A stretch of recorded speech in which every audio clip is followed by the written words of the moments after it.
The story begins with a young boy who finds solace in nightly conversations with a mysterious person over the radio, a figure who serves as his emotional support. Years later, at the start of the semester at Furin Academy, a teacher introduces himself to the class. In a moment of nervousness, the teacher bites his tongue but continues, explaining that the formerly all-girls school has decided to become co-ed this year. He warns the female students that the transition might be difficult but asks them to adapt. Everything seems to be proceeding normally until a male student suddenly stands up and interrupts, criticizing the teacher for biting his tongue. He argues that such a mistake makes the speech imperfect and necessitates an immediate restart. When the flustered teacher asks for his identity, the boy introduces himself to the entire class as Arisu Yamabuki, the heir to the Yamabuki group.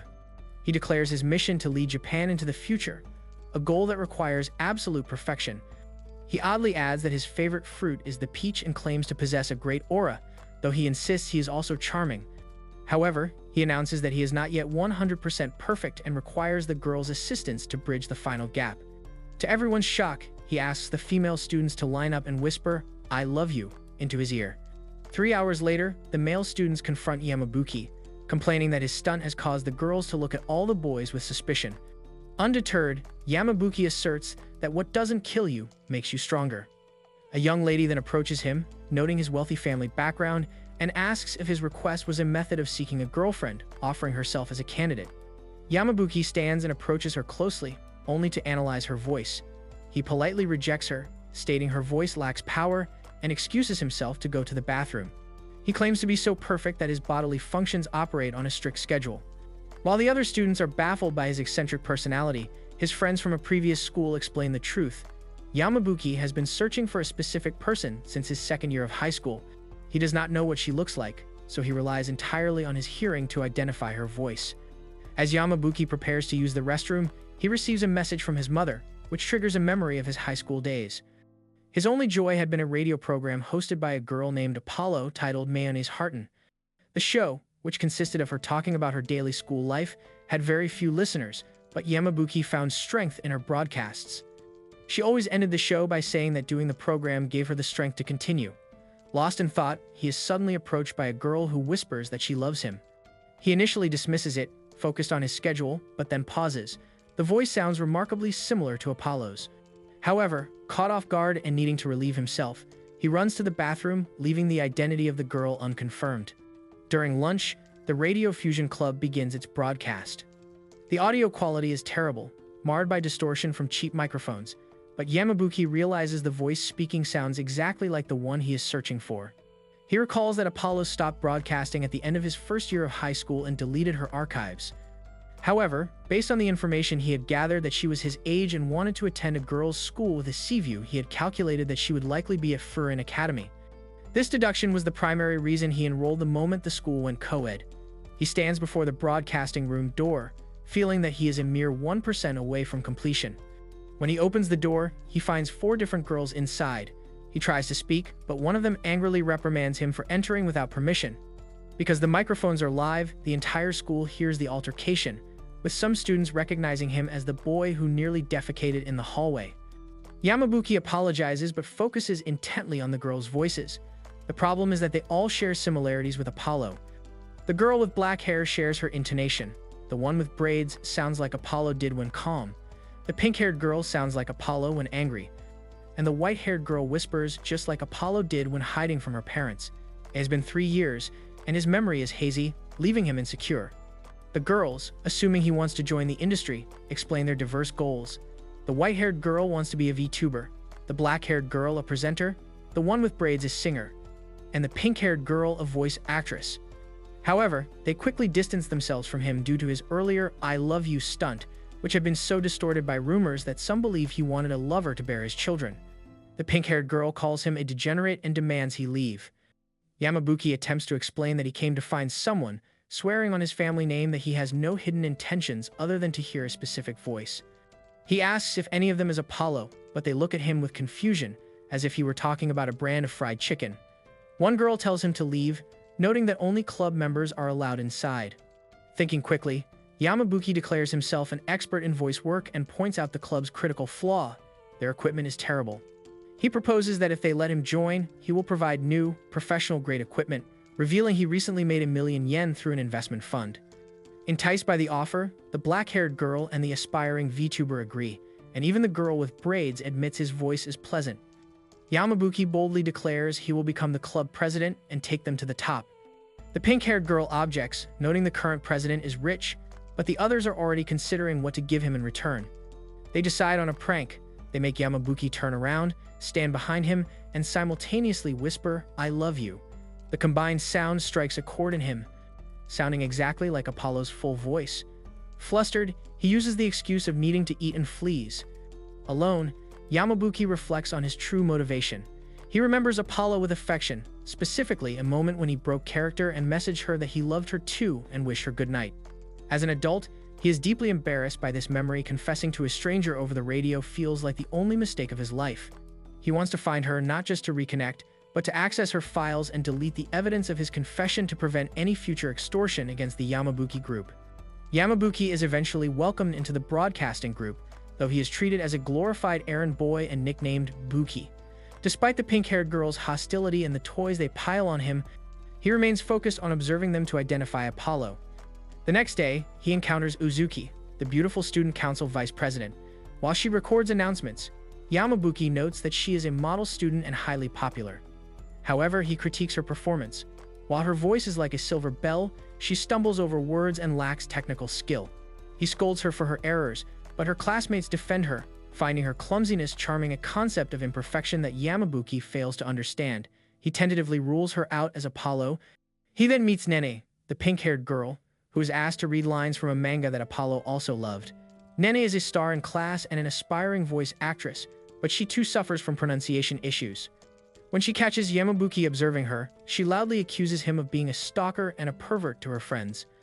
Yamabuki realizes that hearing a voice through a phone filter is different from reality. Complicating his search, he decides he must observe them more closely. His notes are eventually read by Kirino, the aspiring VTuber. Kirino is clumsy and partially blind to her surroundings, accidentally passing gas near him and falling down the stairs. When he tries to speak to her, she claims she is in the middle of a live stream.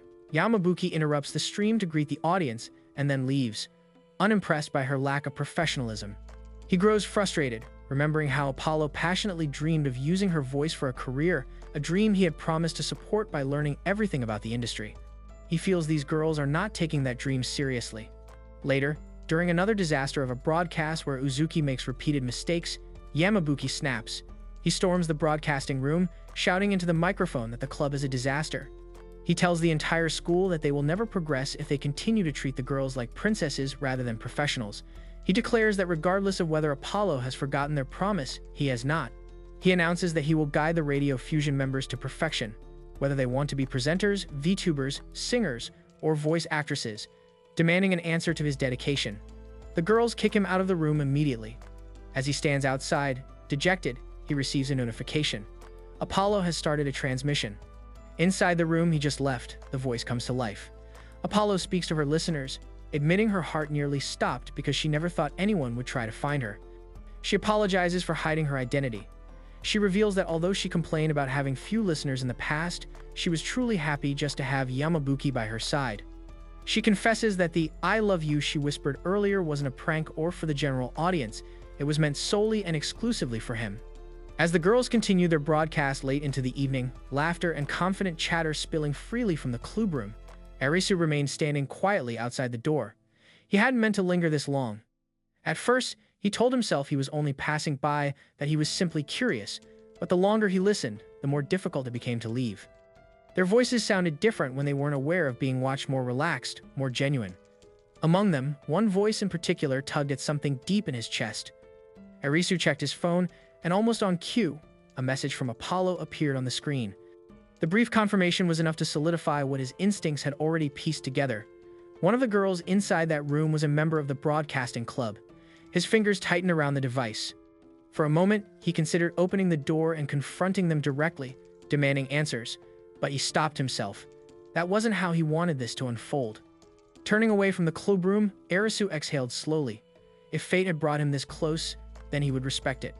He would find her properly, and when he did, he would fulfill the promise he had once made, no matter what it took. The following morning, before the sun had fully risen, Arisu gathered the girls at the beach. complaints erupted immediately. Sand clung to their shoes, the air was cold, and no one looked even remotely awake. Ignoring the groans, Arisu explained that running was excellent vocal training, strengthening lung capacity and breath control. Though unconvinced, the girls followed him along the shoreline, their voices gradually giving way to steady breathing. Midway through the jog, Shinobu suddenly burst into laughter and pointed skyward. A seagull soared overhead with an earbud caught in its beak. Arisu's eyes widened as he recognized it instantly. It was his. Without hesitation, he pivoted and began sprinting backward, chasing the bird with startling speed. The girls froze, watching in disbelief as he closed the distance while running in reverse. When he finally returned, earbuds secured, they were bent over, gasping for air. Arisu, on the other hand, wasn't even sweating. Nani snapped at him afterward, accusing him of treating them like athletes instead of idols. Calmly removing his sunglasses, Arisu replied that he was simply the perfect person to turn them into professionals. Nani bristled, ready to argue, but Shinobu interrupted, admitting they had been slacking off lately. Since they had already discussed exercising together, she reasoned this training wasn't such a bad idea. Rika stepped forward then, her expression serious. She asked Arisu directly if they could trust him with their future. He didn't answer immediately. Instead, he studied her carefully, as if weighing the meaning behind her words. When he finally spoke, he said he was completely serious about wanting all of them to succeed. Nani demanded proof, and Arisu agreed, though he suggested they get breakfast first. The mood shifted instantly. The girls stiffened and attempted to retreat toward the clubroom. When Arisu asked why they were running, Nana snapped that they were sweaty and needed to change. Later, they met at a diner. Plates clinked softly as Arisu handed each girl a notebook. Inside were pages upon pages of detailed notes outlining their weaknesses, habits, and tailored improvement plans. He explained that every goal had been customized to suit their individual potential. The girls were stunned by the effort alone. Nene, however, stared in horror at the towering list of reading exercises assigned to her. As they flipped through the pages, they noticed something else. Each plan contained clear, concrete goals tied directly to their dreams. Rika froze when she saw her requirement, selling 50 CDs during a live performance. Arisu explained proudly that confidence couldn't be taught through theory alone. It had to be earned. Silence followed until Rika asked if Arisu had ever played an instrument. When he admitted he hadn't, she pointed out that performing live required courage he couldn't possibly understand. Arisu insisted she follow the plan regardless. Live performance, he argued, was something she would have to face eventually. When she asked if he had ever been nervous, he answered instantly that nervousness wasn't a trait found in his family. Rika stood up slowly, cupped his face, and calmly called him a liar. To her, he was all words and no experience. She saw no reason to follow advice from someone who had never stood on stage. Without another word, she left the diner. Nini explained bluntly that Arisu had crossed a line. Rika was talented enough to write her own music, and being lectured by someone without first-hand experience felt insulting. As the girls continued talking, they suddenly realized Arisu was gone. In truth, he was crouched beneath the table, his shoulders tense. Rika's words echoed painfully. After a moment, he let out a quiet laugh and pulled himself upright. If he wanted her to believe in him, then words weren't enough. He needed to hear her perform. The following Wednesday, Arisu went to the school courtyard after hearing rumors of Rika's weekly mini-concerts. A crowd of female fans had already gathered. When they spotted him, they immediately told him to leave. He tried explaining that he was a clubmate, but no one listened. Before the situation escalated, Rika stepped forward and admitted to the crowd that she was nervous. Arisu froze. It was the exact phrase Apollo used before singing. As Rika began her original song, the world seemed to fade away. Memories flooded back, nights spent listening to Apollo's streams, moments that had once brought him peace. By the time Rika finished, the resemblance felt undeniable. After announcing one final song request, Rika glanced at her backpack full of original compositions, then briefly at Arisu. She didn't want him to hear them. When the concert ended, she approached him and teasingly asked if his heart belonged to her. Arisu agreed instantly, apologizing for doubting her. Her expression hardened. She told him she didn't need his approval and walked away. Days passed without Arisu appearing. Rika felt uneasy. Hearing a commotion in the courtyard, she rushed over to find him surrounded by girls complaining loudly. Arisu explained he was performing to prove her wrong. Her gaze fell on his bandaged hand. Acting on impulse, she apologized to the crowd and announced the performance would be a duet. She stepped beside him, telling him to play whatever he wanted. Afterward, she teased him about finally feeling nervous. He denied it stubbornly. Smirking, She pressed her ear to his chest, catching him completely off guard. His racing heart betrayed him. On another day, Nene left the clubroom early. Suspecting trouble, Arisu followed her to an empty classroom where he overheard her reading a romance manga aloud. Her voice was soft but awkward. He bluntly told her her acting was terrible. Embarrassed, she revealed knightly love and passionately described its forbidden romance. Arisu noticed an audition notice on the cover. When she insisted on practicing alone, Arisu refused, embarrassing himself deliberately to match her vulnerability. Eventually, she admitted she wanted to audition but had no relationship experience. Without warning, Arisu knelt and asked her to be his girlfriend, only to reveal it was acting practice.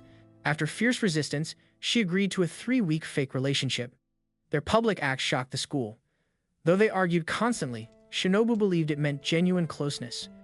On the final day, alone together, Nini prepared herself for the kissing scene, but Arisu refused, telling her she should only kiss someone she truly loved.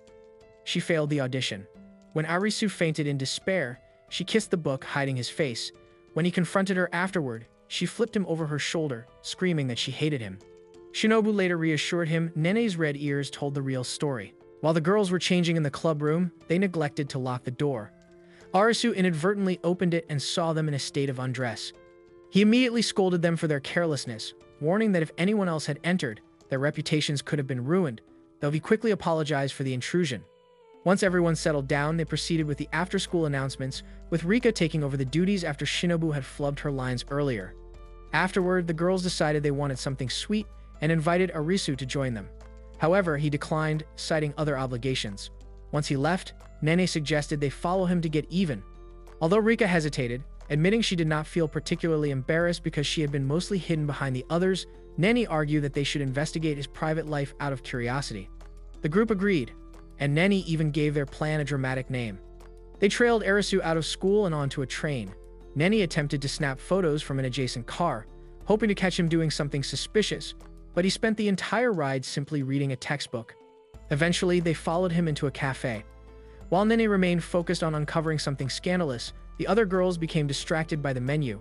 They ducked into a distant seat to avoid detection. As Arisu began his shift, the girls wondered why he needed a part-time job. They overheard him speaking with a manager, revealing that he was taking extra shifts to fund upgrades for the broadcasting club's equipment. When the manager expressed concern about spending so much money on a club, Arisu explained that he wanted to invest in the 4 members. He noted that while they were far from professionals, each possessed a great voice. The manager teasingly asked if Arisu was in love with them, but he denied it, stating he only cared for them as fellow club members. Before the conversation could continue, the girls announced they were ready to order. Arisu turned toward the familiar voices, and Nene stepped forward to eerily take photos of his confused reaction. The girls decided that his embarrassment was sufficient payback. The following day, Arisu sat in the broadcast room, worrying that Nene might use the photos as blackmail. He was startled when Aiko entered the room much earlier than expected. Arisu panicked, fearing she was there to threaten him. But Aiko explained she wanted to show him something embarrassing of her own. She locked the door, unzipped her jacket, and produced a tablet to reveal her secret VTuber model. She asked for his help to improve her streams, noting that her recent viewership had stagnated. They scrolled through the comments, most of which described her content as boring. Arisu bluntly agreed, pointing out that her streams were usually very short and consisted of little more than greetings. Aiko became defensive, insisting those were merely her break-time streams and that she proudly designed her own model. Arisu unimpressedly countered that he already knew this because he had watched all her streams. Aiko called him a stalker, but Arisu protested that he could not be a stalker when her content was public. He showed her clips of her avatar, explaining that the real problem was the model's lack of emotion. He argued that with current technology, even a 2D model should be animated with varied expressions. Aiko looked down, admitting she lacked the technical skills for such work and that commissioning an upgrade would be too expensive. When Arisu reminded her that she had someone reliable nearby, she retorted that he was just their errand boy. Ignoring the insult, Arisu firmly told her to leave the technical work to him, instructing her to separate her avatar into different layers. The two spent the following days coordinating, tweaking settings, and holding strategy meetings to prepare for the debut of her upgraded model. One afternoon, as Aiko waited alone in the broadcast room, Arisu slammed the door open to announce the model was ready. He showed her the updated version, which could now copy her facial expressions using face tracking. He asked her to test it by laughing. Aiko complied, but her expression was subtle, making the avatar's laugh appear half-hearted. Arisu insisted she needed to exaggerate her emotions to connect with fans, but Aiko argued that her smile felt fake and admitted she was not good at showing emotion.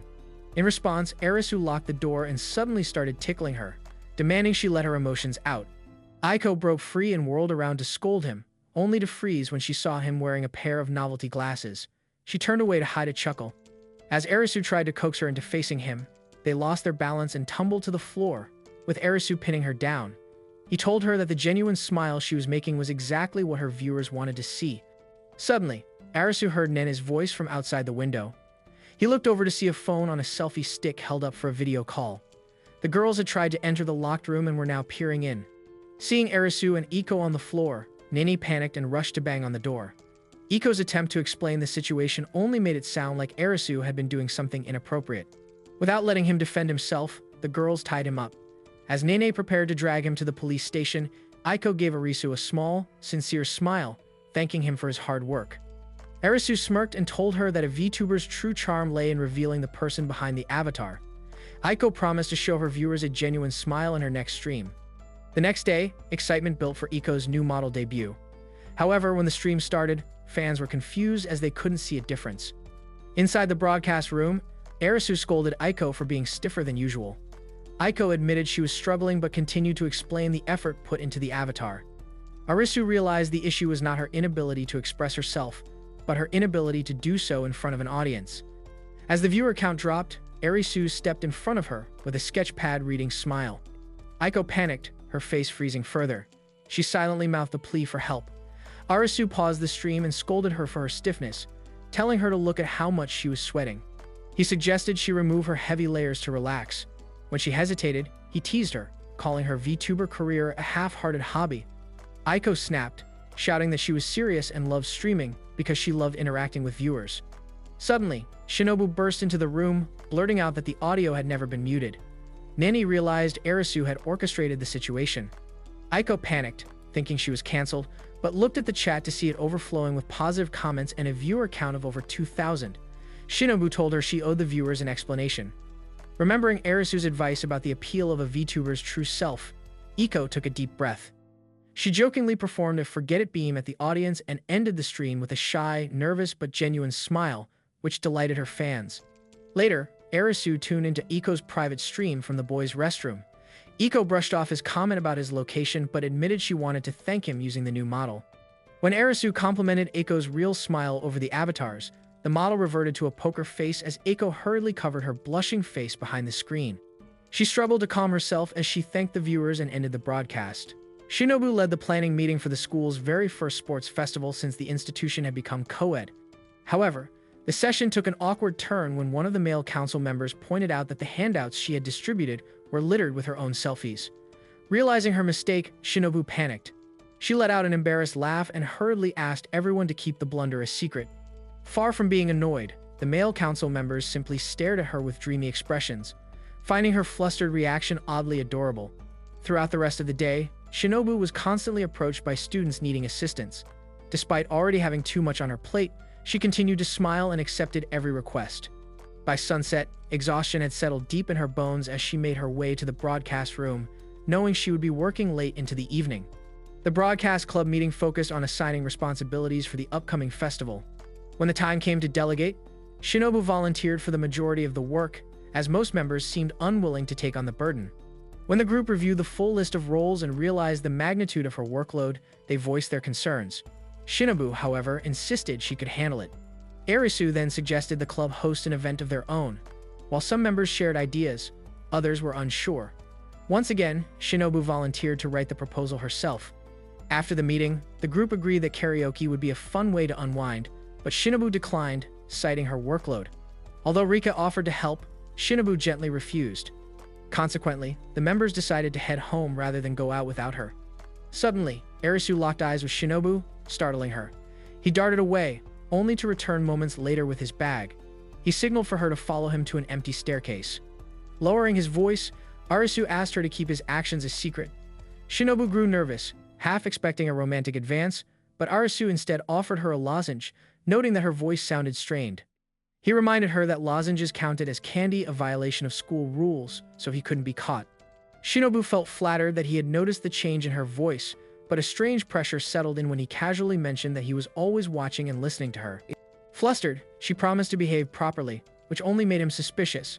Arisu's expression turned serious as he told her she was overworking herself. Shinobu admitted it was an old habit born from a desire to be praised.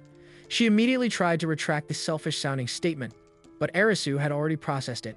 He observed that she had constructed a perfect image of herself to achieve that praise. Acknowledging that the pressure must be overwhelming, he assured her that she didn't need to worry anymore. He would draw everyone's attention to himself so she could rest. His tone softened as he told her she deserved a break and should rely on others, including him. Touched by his words, Shinobu grabbed his hand and asked him to have some fun with her. They ended up in the library, where she instructed Arisu to close his eyes. She tried to sneak a piece of chocolate into his mouth, but he caught a glimpse and pulled away to avoid breaking the rules. Shinobu smiled, amused that she had been caught. They settled into their seats, Shinobu's work spread out before them. She explained that the combination of working and snacking was oddly comforting. Arisu was amazed at the quantity of sweets she had smuggled in, realizing she had brought him along as insurance. She tried to feed him a Pocky stick to make him a fellow rebel, but he refused, though he promised to keep her secret. When Arisu realized the true weight of her workload, he offered to handle 2/3 of it, noting she looked sick. Shinobu called him reliable, but ultimately refused. She compared herself to a small strawberry chocolate, insisting her role was to enhance the sweetness of others rather than be the main flavor. She expressed admiration for the other club members, whose headstrong pursuit of talent-based dreams inspired her. She preferred to facilitate their success rather than chase her own desires. Finally, she confided that she needed to ensure this festival was a success because she secretly planned to quit the club by fall. The news caught Arisu off guard. Shinobu explained that she needed better grades to enter a prestigious university. Since most announcers came from top schools, she felt she had to sacrifice the club to lay the groundwork for her career. Although Arisu understood her logic, he still exploded. He bluntly called her weak, arguing that she could succeed without quitting. When she weakly countered that aiming for too much might leave her with nothing, Arisu crouched down to look her in the eye, asking if she truly saw him as just an errand boy. He reminded her that he was there to help her with everything, grades included. He insisted she could do whatever she wanted because she would always have him to lean on. Offering his hand, he reiterated his promise to lead her toward becoming a professional. Shinobu took his hand, allowing him to pull her up. Arisu admitted he couldn't stand the thought of her leaving, assuring her she was just as charming as the other members. Calming down, Arisu offered to help draft her proposal for the festival. Shinobu shyly asked him to keep their conversation a secret, not just the snacking, but her plans to quit and her insecurity. Instead of answering verbally, Arisu grabbed a handful of her snacks, breaking the rules to become her partner in crime. Shinobu giggled at the crumbs on his face, giddy over their shared secret. The next day, she pitched the messenger to the girls. They loved the idea, while she and Arisu exchanged subtle glances. On the day of the festival, Arisu shocked everyone by beating the athletes in the sprint, running straight to the broadcast table to announce his own victory. Later, during the scavenger hunt, Iko and Rika arrived at the table. To Arisu's surprise, both girls insisted he follow them based on their scavenger notes. When he asked what the notes said, they refused to answer. Not wanting to lose either of them, Arisu scooped both girls up and dashed ahead, earning shocked reactions from the crowd. They didn't win, and neither girl would reveal what was written on their papers, deeming it too embarrassing. For the chariot event, Shinobu's teammates were injured, but Arisu refused to withdraw. He entered them as a two-person team, carrying Shinobu on his shoulder. Nene, participating as a horse for another team, grew nervous as her squad targeted Shinobu. Although she hesitated, seeing Arisu and Shinobu so close sparked a pang of jealousy in her chest. Nene scolded herself for the feeling, nearly forgetting her role in the race. Amidst the chaos, Shinobu's bandana was snatched. Arisu dropped to his knees in despair, and as Shinobu comforted him, Nene realized just how close the two had become. During the intermission, the club gathered to rest and finalize the messenger. The event involved students using string phones to relay messages to the broadcast club for anonymous announcement. While Arisu suggested written messages, Shinobu insisted that hearing the sender's voice over the string was essential to convey the proper emotion. She revealed a flyer she had prepared, explaining they had to use guerrilla marketing. If they announced it officially, the teachers would shut it down immediately due to the unorthodox nature of the event. By using flyers, they hoped to build enough popularity to make it unstoppable before the faculty caught on, relying on Shinobu's good reputation as a shield. Shinobu smiled, admitting she wanted to create a cherished memory. However, just as they were about to distribute the flyers, their advisor, Lemon, entered the room, already aware of their plans. Lemon reviews the proposal for the lunch broadcast event but quickly denies it, breezily informing the girls that she has no interest in getting involved in trouble. Arisu attempts to intervene, arguing for the merit of their idea, but Lemon shuts him down immediately, reiterating her general distaste for allowing boys into the club. Shinobu steps in to save the situation. She bows deeply and begs Lemon to reconsider, shrewdly adding that the event's success would reflect positively on Lemon as their advisor. Shinobu points out how well the club has performed during the festival, suggesting this event could be the crowning achievement of Lemon's mentorship. Enticed by the prospect of personal glory, Lemon's eyes brighten. She sits back and grants permission, though her skepticism returns when she hears their promotional plan.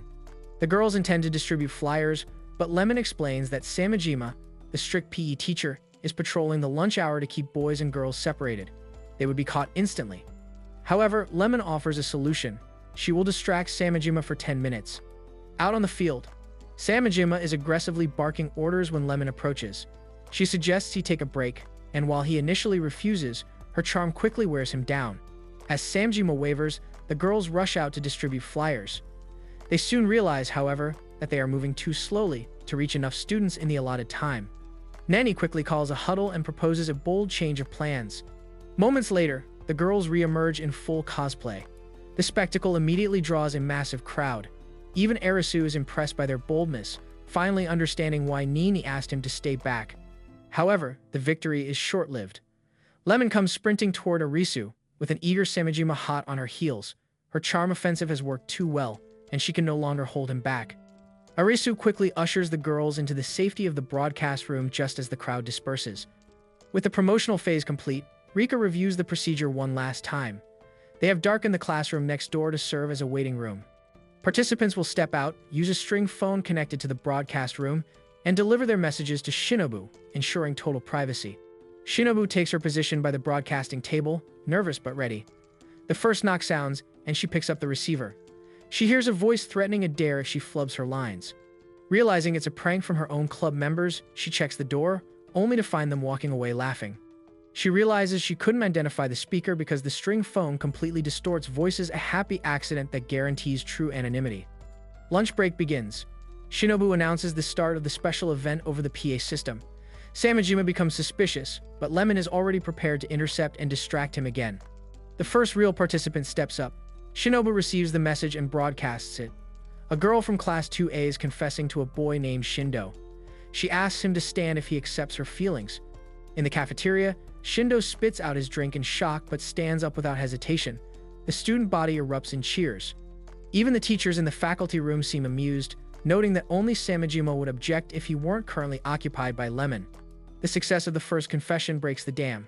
Students begin lining up, eager to confess without the pressure of face-to-face rejection. Inside the waiting room, Nini watches the excitement from the window.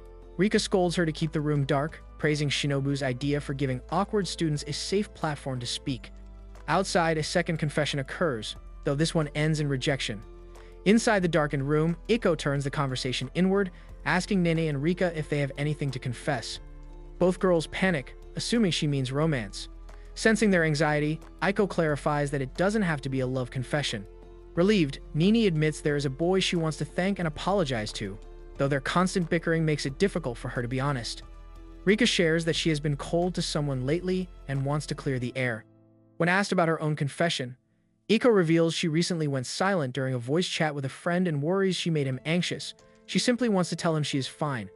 As the broadcast continues outside, the girls reflect on the unspoken words they carry, hidden safely in the dark.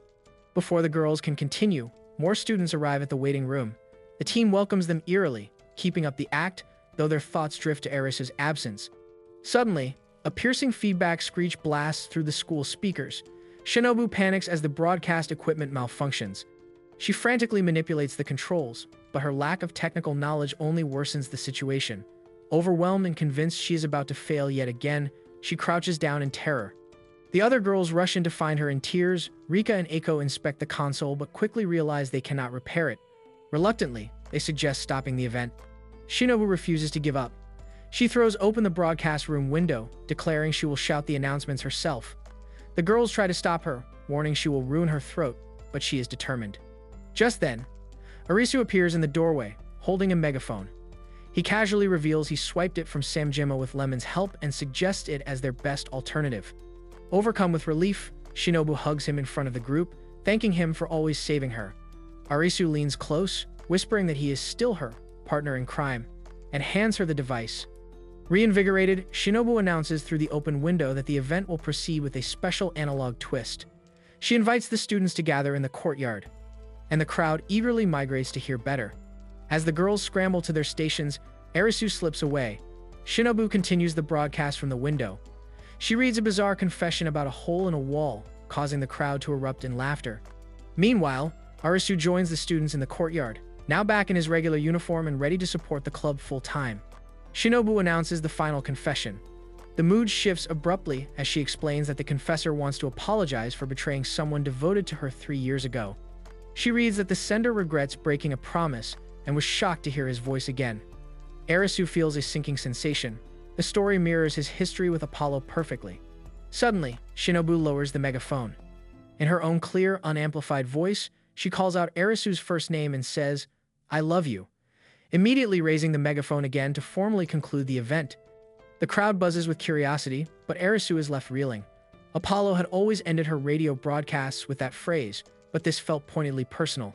Arisu heads straight to the club room to find the truth. The girls in the waiting room look restless, but Arisu spots Shinobu in the hallway and confronts her. She insists she didn't write the message and has no idea who did. Seeing her hands shaking, Arisu abandons the interrogation. Instead, he congratulates her on the event's success, noting she didn't flub a single line. The praise breaks her defenses. Shinobu bursts into tears, confessing how terrified she was of wasting the club's time. She hugs him tightly, deciding that if a teacher scolds them for the embrace, they will simply face it together. Later, the school begins its post-festival cleanup. Lemon supervises the students but pointedly refuses to do any manual labor herself.